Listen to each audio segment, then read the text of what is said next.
It's a bad time for freedom of speech and assembly, but then it's always a bad time for the First Amendment.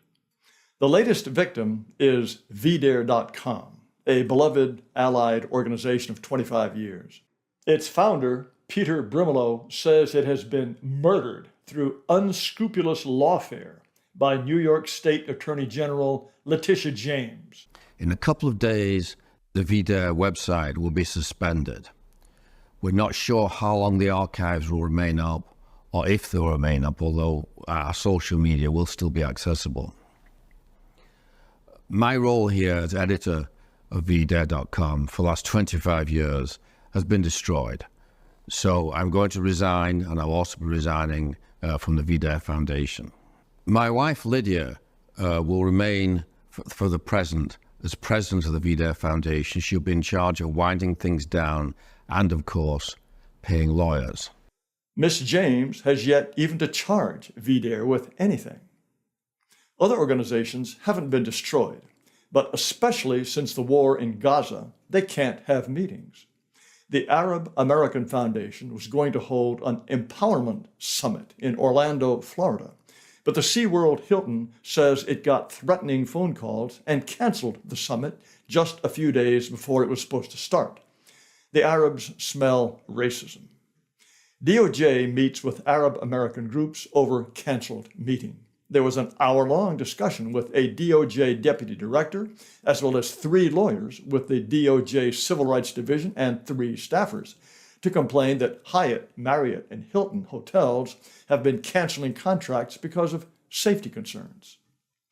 The Seize the Moment, Stop Arming Israel conference scheduled for Houston had to be scuttled too, even though it was planned well before the Hamas attack. The U.S. campaign for Palestinian rights was furious. Hilton Hotel capitulates to hate, cancels Palestinian voices. Its boss, Ahmad Abuznaid, bellowed about ethnic, racial, and religious discrimination, all 3. He said the hotel sent a strong message that it stands on the side of hate and bigotry.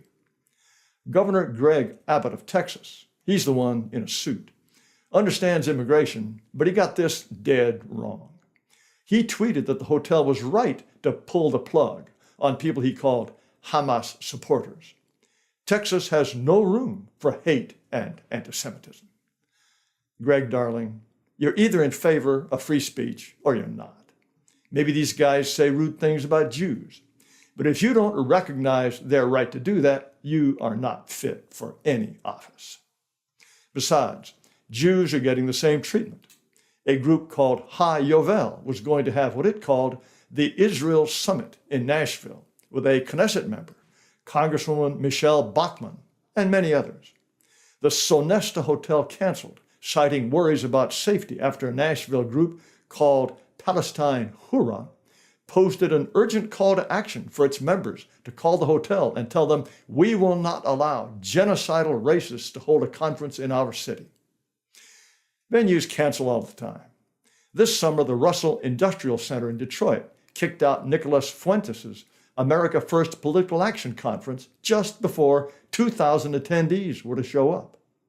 In 2016, the National Press Club canceled a meeting that was to include the National Policy Institute's Richard Spencer, VDare editor Peter Brimelow, and your servant. Ironically, the meeting was to be in the press club's First Amendment room. In 2014, something called the Conference for Men wasn't canceled, but a Detroit DoubleTree told it that because of threats, it wouldn't host the meeting unless the conference hired $20,000 worth of private security.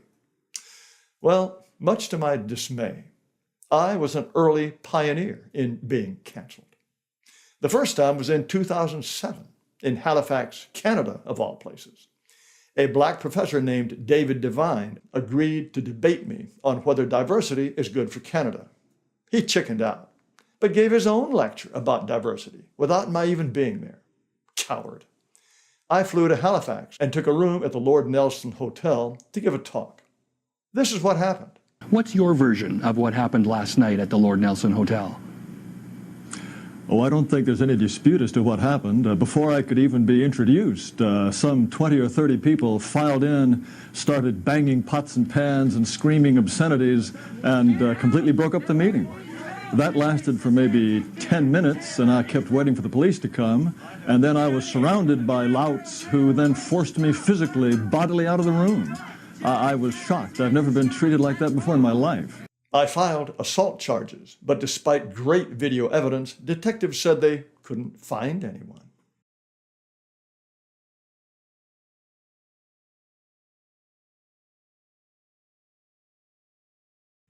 Back to hotels.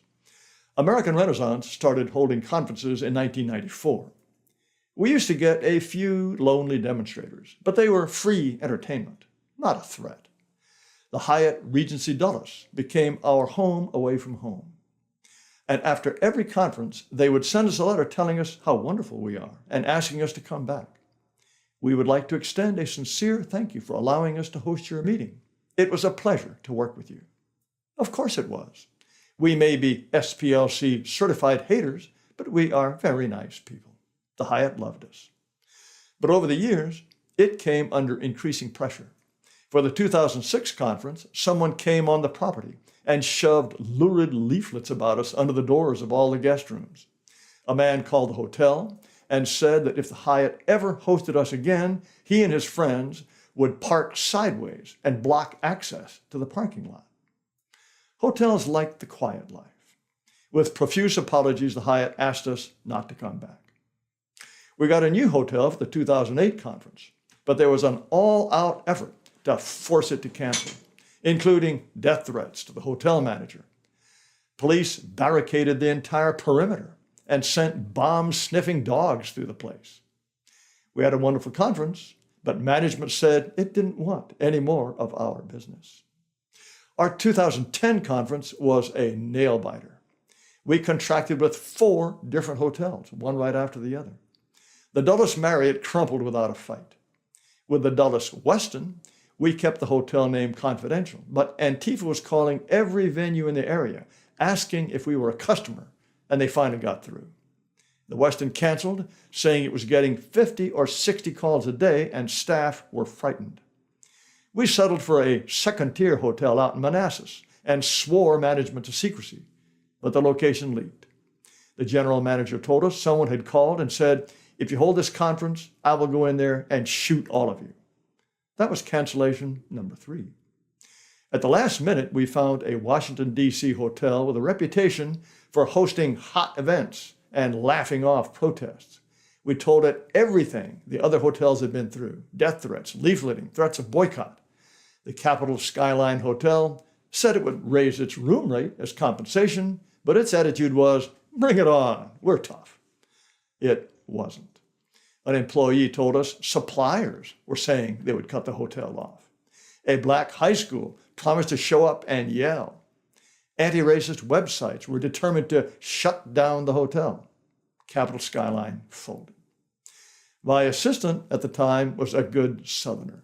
He had fought like a true soldier to make that conference happen. "Taylor," he said, "this is Appomattox." We collected nice cancellation fees, but we refunded everyone's registration and spent the cancellation money reimbursing people who had bought non-refundable air tickets. I called the FBI about the death threats. I got the cold shoulder. No hour-long meeting with a deputy director. Still, I issued a press release. "Death threats end biennial conference of controversial group." I wrote that if fanatics can throttle a nonprofit like us, what is to stop animal rights activists from shutting down a meat packers meeting, or environmentalists from shutting down miners or foresters? As a flourish, I quoted Judge Learned Hand. "Liberty lies in the hearts of men and women. When it dies there, no constitution, no law, no court can save it." Who knows? If back then the Jews and the Arabs had come rushing to my rescue on principle, maybe liberty would not be quite so dead in the hearts of Americans. I wouldn't bother with a press release today because now I know they don't have principles. But remember, this was 2010. No one had ever heard of cancel culture. I thought this was newsworthy. And so did National Public Radio and Associated Press and a lot of other people, until they found out we were racists. The London correspondent of the Wall Street Journal, none of the Yanks, interviewed me about how dissent is muzzled. Television broadcaster Russia Today invited me to its studio to talk about the blatant suppression of free speech. Everyone else just drifted away. The next year, we had a bulletproof plan. We moved the conference to North Carolina. I explained to the Sheraton Charlotte Airport Hotel exactly what they were in for. I sent them news stories about demonstrators, bomb-sniffing dogs, death threats, and I sent them the SPLC page on us. We advertised only the date of the conference in the city, so attendees would know where to fly. We had a secret name for our group, and only top management knew it was AmRen. If Antifa called the hotel, or if it called corporate headquarters, as they did in Virginia, they'd get the brush off. I told Sheraton we would release their name, and only to registrants, just 48 hours before the conference, so the opposition wouldn't have time to mobilize. The hotel enjoyed the cloak and dagger and was delighted to fill all its rooms on a slow weekend.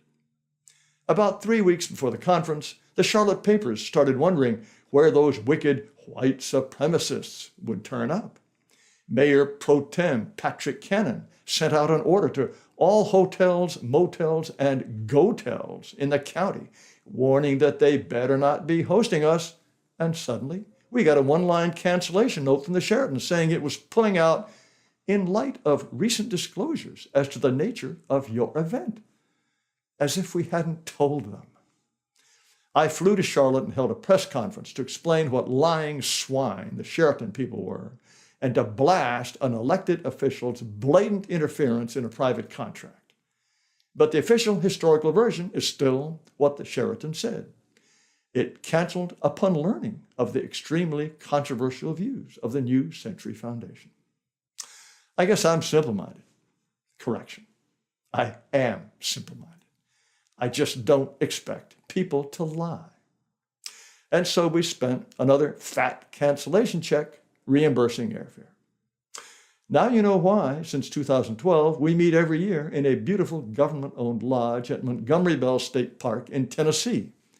It's the only way we can meet. Today, private hotels would rather walk away from hundreds of thousands of dollars worth of business and write five-figure cancellation checks rather than face the wrath of lefty savages. In the early years in Tennessee, protesters used to yap and snarl, and the park police kept them on the other side of the parking lot. In 2017, though, the police let the mob run wild, and Antifa came right up to windows and took pictures. But every year since then, park police have kept the rabble at a very safe distance. Tennessee doesn't like paying an estimated $35,000 per conference to keep these losers out. And in 2018, it tried to stick us with the bill. We sued in federal court. Lord, what a bother that was, to force it not to submit to what is called the heckler's veto. Judge Alita Trauger, a Clinton appointee, not only found in our favor, she ordered Tennessee to pay our lawyers' fees. So it's been a long fight to make it possible for wide-awake white people to experience the joy of face-to-face fellowship in a room with 300 people who all understand. I hope you can join us at our next conference in November, right after the election. We have a wonderful lineup. The great Anthony Cumia will be a perfect after-dinner speaker. Martin Sellner is probably the most effective and prominent identitarian in the world. And of course, we'll have the indispensable Sam Dixon and our house genius, Gregory Hood, and other excellent speakers. You can register on our website, amren.com, or there's a direct link to the conference page in the description box below. I can promise you an inspiring weekend. Thanks for watching.